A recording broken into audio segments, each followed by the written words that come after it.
Live from the City of Angels, Sunday morning, midnight movie money. And we're going to start with the film that was number 2 because this was a huge fall off for Bone Temple. 28 years later, part 2 could not match the first film. We're looking at roughly half of the global debut for number 2 versus number 1. And there's a lot of reasons why we're looking at what we are here this morning. Thanks for being here live from Los Angeles.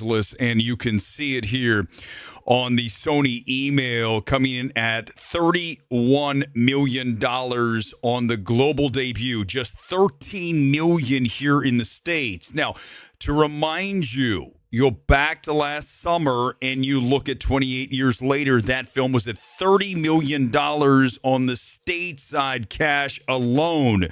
So we are under half of that here in the U.S. And then you throw in the overseas cash and you're looking at a $60 million debut the first time globally, this time 31. So listen, there are two huge reasons why. Let's discuss this here this morning. First of all, it is very important you understand that Bone Temple is so far superior to 28 years later that this is not a contest. This is not up for debate, not something that we even want to discuss. Now, if you do want to discuss that, we'll let you know something.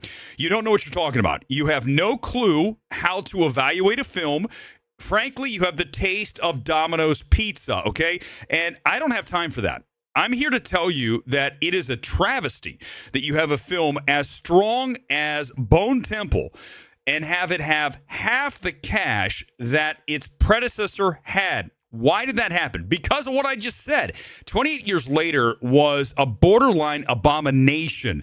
Danny Boyle showed no directorial restraint when he made that film. A chaotic mess. And audiences were punished by that. As I was. I didn't want to see Bone Temple. The reason I saw Bone Temple, I have A-list. A lot of people don't have A-list. They don't want to take another chance. You've been burned like you were watching 28 years later. You don't want to go back to that universe ever again. It is a crime. I'll tell you what, it really is, because Nia DaCosta delivered one of the best films, zombie films ever, and to have it received like this is just, again, a massive shame. And you look at this film being too soon after the last as well. I think we learned that lesson when you look at Wicked 2 versus Wicked 1. Listen, Wicked 2 is not as good as Wicked 1. We know that.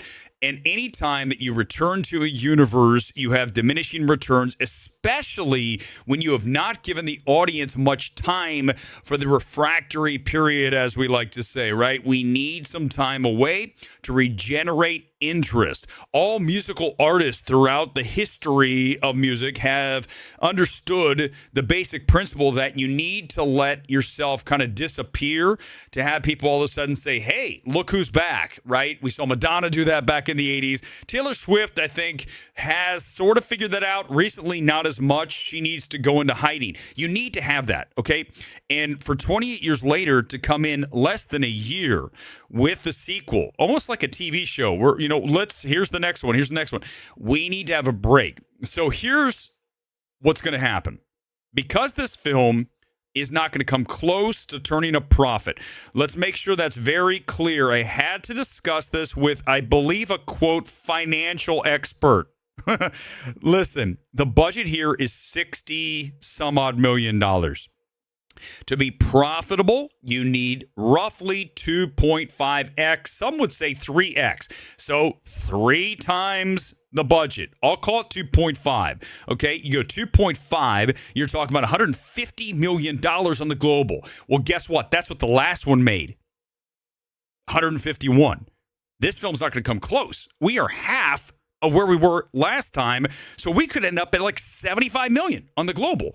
This will lose Sony a ton of cash.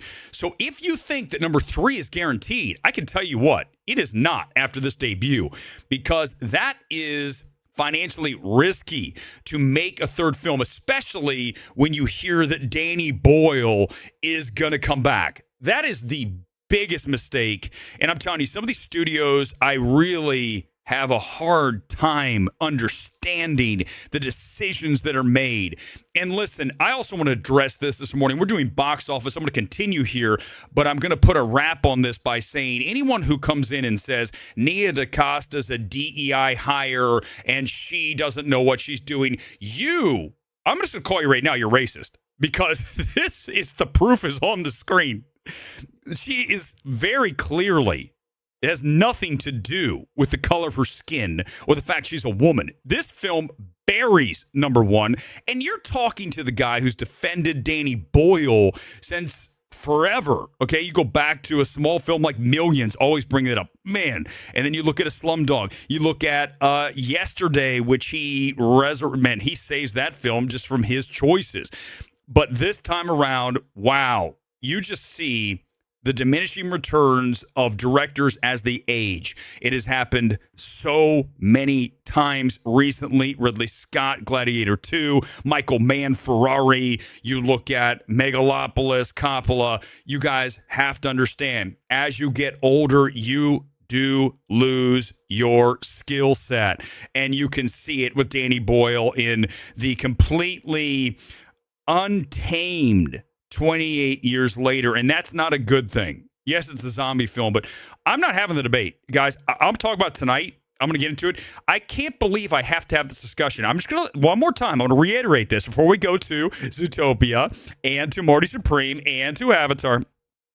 If you think 28 years later is a better film than Bone Temple, you need to keep that shit to yourself, because you are announcing to the world that you are very, very poor when it comes to any kind of discernment in the cinematic world. Like, it's embarrassing. So don't do it. Just literally stop talking. Just don't. It's bad for everyone, certainly for you. Let's talk about Avatar, because it is our number one film. We go backward here from number 2 to number 1, and I'm going to pull up where we are right now. And you can see that we are at $1.3 billion, make that billion, 1.3 million be a real problem. Okay. Which is, hey, listen, it's profitable. We talked about this being a 2.5 multiple of 400 million on the budget, man, right? 400 times 2.5 gets us to $1 billion. We're 300 million in profits. But, okay. That's one thing. Let's take that, compartmentalize it, put it away. And then we're going to pull up where this film was going back to the 5th weekend. It's the 5th weekend. And you look at the number for Way of Water after 5 weekends. Call it 1.9. So we are nearly minus 600 million, to be journalistically accurate, 500 million plus in the hole. I didn't do the exact math. Do you understand that we 500, call it $600 million under the last? But yet, who said this? Who is the guy who said that this was going to go so far under this? I didn't say it's not profitable. There are two different things here. I want you to come in and just give me the love, because the ace is the gold standard, and don't forget it. This is very clear that this was going to happen. People are done with Avatar. Not done, because it's 1.3 billion.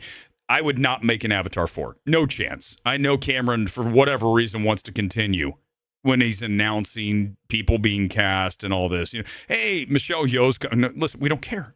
Stop. Okay, stop. But minus 600 million. By the way, someone came in with a comment and said, everybody knew. No, they didn't. No, everyone says it's going to get $2 billion. What are you talking?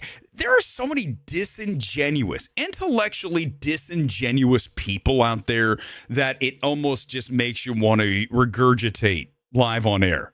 These people are just, and also I talked about it with 28 years later. I'm telling you, man, we need to have a break off of society where the dumb people are left behind and the smart people get to hang out over here. I just don't want to deal with the people that don't understand shit. But the worst is, it's one thing to not understand something, but here's the thing. They are so confident in their not understanding it. That's the thing. How can you be so confidently stupid? How's that possible? Like, wouldn't you like know that you're not very smart and not like double down on the fact that, look, I'm not intelligent, but I'm good. No, these people are like the worst. It's unbelievable to me. So yeah, minus 500 million plus. Call it minus 600. Let's just call it minus 6. Let's round up.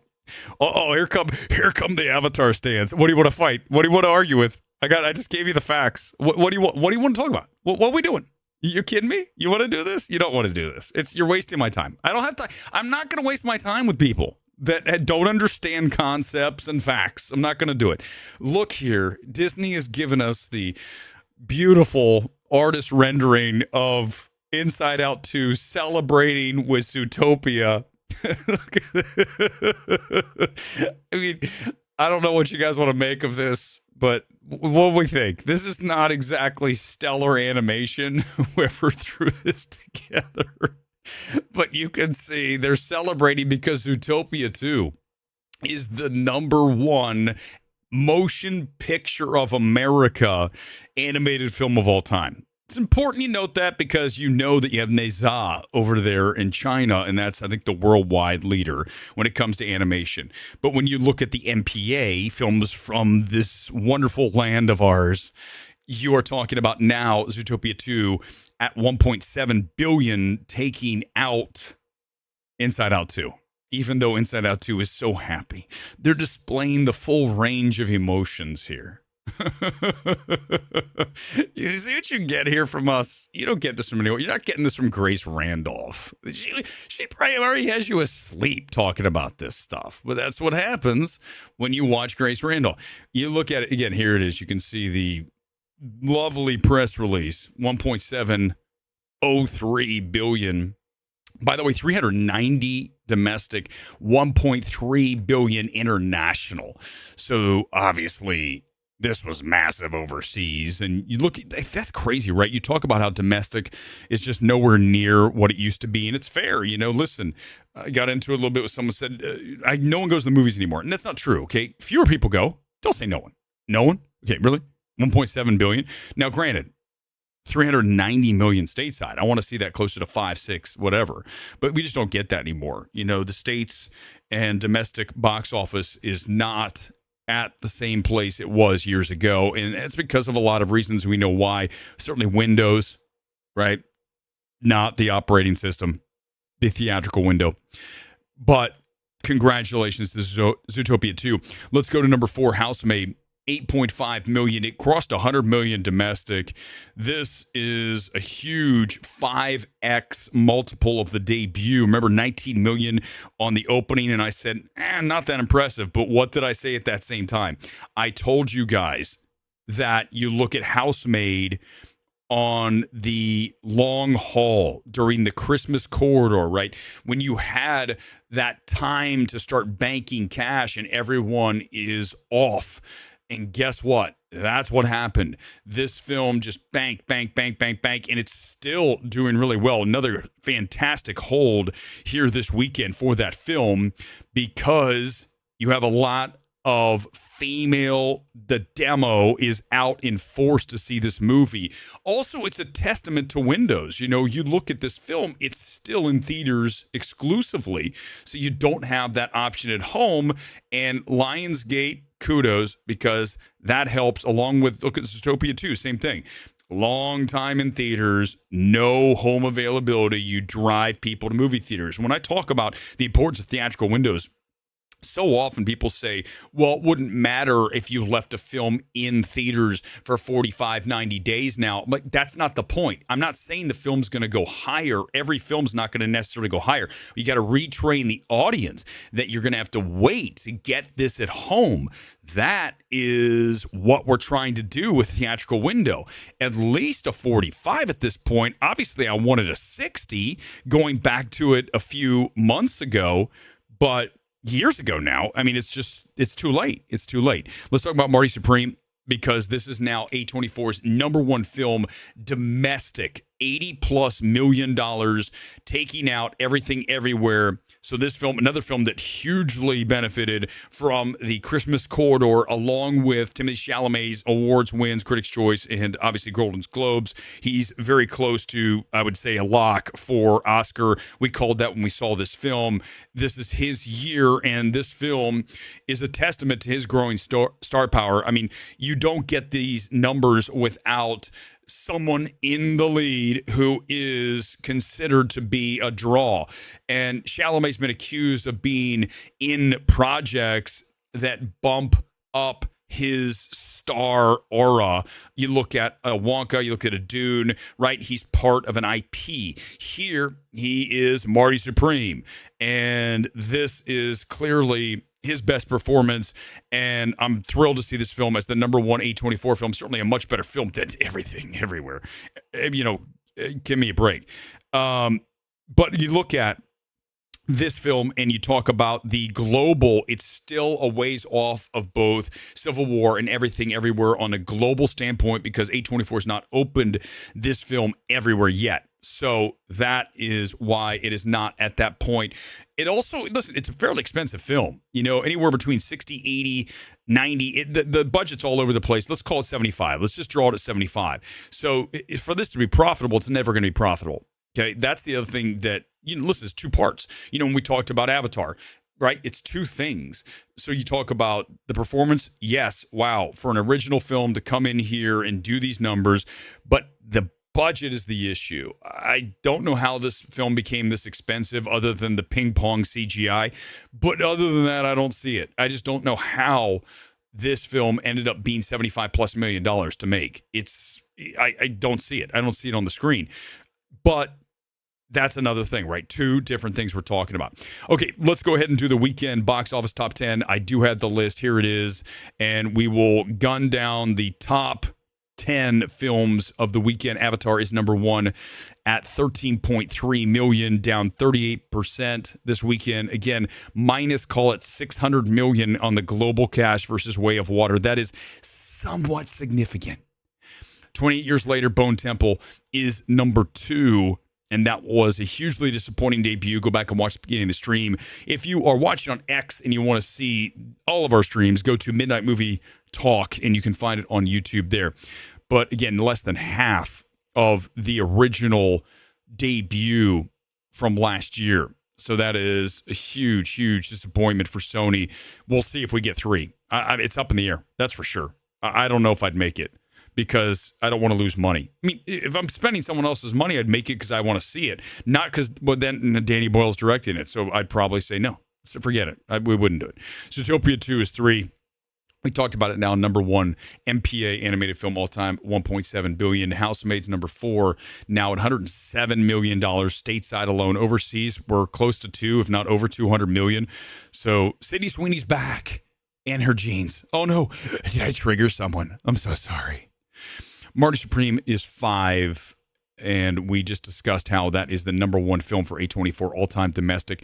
Primate is number 6. It was down 55% this weekend, now up to $19.6 million. That film was like $20 million, so worldwide, I got to check the worldwide gross, but, if it breaks a profit, it's going to be very minimal. It's a high cost, $20 million for a horror. One thing Sony does, they make those little garbage, they're not good, right? Sony horror films like Hard Eyes, they make them for like $7. So when you make a movie for $7, then you're going to turn a profit fast. So that's the key, keeping the budgets down. Lord of the Rings came back this weekend. Fellowship of the Ring, the whole event, 3.5 million, called 3.6, 2,100 per location. Greenland 2 was down 60%. That film's going to be on VOD soon. Anaconda is number 9, and Two Towers is number 10. By the way, I'm going to go see Two Towers. Two Towers is the best. All right, it's not a contest, right? There's no contest as to what is the best of those films. I mean, it's number 2. Yeah. Do we have a debate? Are there debates about that? Like, no. No, it's not Fellowship. It's Two Towers. I mean, these things are like, it's wild. As I get ready to roll out of here, because we're going to do a stream tonight, I can spend more time talking about all this stuff. But here's the reality. It's wild to me And it's amazing. I think we don't understand. Many people don't fully grasp that there are a lot of people who have shit taste. I mean, I say this all the time, but it's true. Just because you have an opinion doesn't mean you're even remotely in the ballpark in close to. And I know it's subjective, quote unquote. Oh God, but the reality is. Do you understand? Do you think that everybody has great taste? Like, how do you think that? There's no way. I mean, again, back to Domino's Pizza, McDonald's. These places are patronized by people with very low expectations. I mean, you're telling me that there's no better pizza place in your area than Domino's? I'm not saying once in a pinch, it's got a deal, carry out for $8, fine. But I'm saying if you have a choice, and I'm just telling you, man, the world, I believe that we had an issue years ago, and it's now making itself very apparent. We have a lot of people that have lost their minds and also have zero taste. That's all there is to say. And I'll say it as much as I want. It's my channel. I'll drag as many people and hammer and be as abusive as I want to be. It's my channel. But I'm telling you, man, back to 28 years later, if you think that film is a better film than Bone Temple, I'm just telling you, don't tell anybody. You're embarrassing yourself. Like, it's literally like, just zip it, lock it, don't tell anyone. You're admitting your ignorance and your lack of taste. All in discussion. See you back here tonight. Peace out. Live from LA.